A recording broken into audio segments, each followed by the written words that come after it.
La plupart des gens, sans doute vous et moi-même, nous employons des nombres au quotidien. Ces nombres peuvent représenter des quantités, des prix, des durées, des proportions, donc des fractions, ou des longueurs, qui peuvent être des distances séparant des habitations ou bien des pays, par exemple, ou bien des longueurs relativement petites, peut-être de l'ordre du millimètre au minimum, par exemple.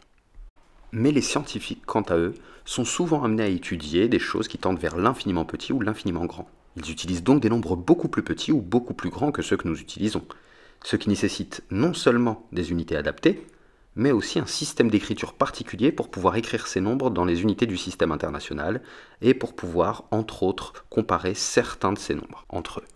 On va donc définir l'écriture qu'utilisent majoritairement les scientifiques, qui s'appelle sans originalité écriture scientifique. Eh bien, l'écriture scientifique d'un nombre, qu'est-ce que c'est? C'est une écriture qui est de la forme A fois 10 exposant P.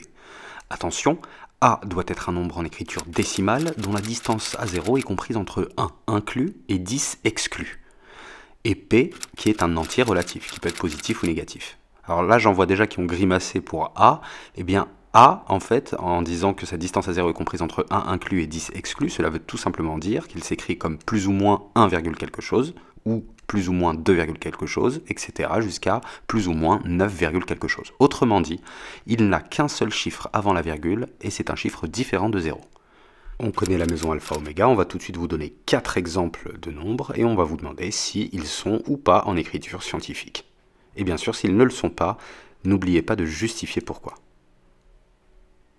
Eh bien, le premier, qui est bien de la forme A fois 10 puissance P, alors ici il n'y a pas de problème, A vaut ici 1,34, donc il est bien compris entre, sa distance à 0 est bien comprise entre 1 inclus et 10 exclus. Ça se voit directement, hein, il a un seul chiffre avant la virgule et ce chiffre est différent de 0, c'est 1. Place à la deuxième écriture, ben là, non, 0,2, ça ne respecte pas le critère de distance à 0 comprise entre 1 inclus et 10 exclus, donc on vire tout de suite cette deuxième possibilité.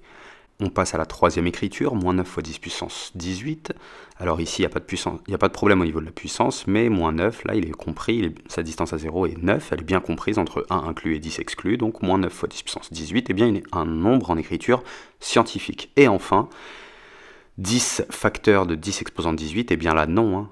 Ici, A vaut 10, il n'est pas compris, hein, entre 10 inclus et 10 exclus, c'est 10 lui-même, donc ce n'est pas un nombre en écriture scientifique. On peut voir directement qu'il s'écrit avec 2 chiffres, sa partie entière est composée de 2 chiffres, donc à partir de là, ça en fait pas un nombre en écriture scientifique. Voilà, la règle est aussi simple que ça, hein, pour pouvoir les reconnaître.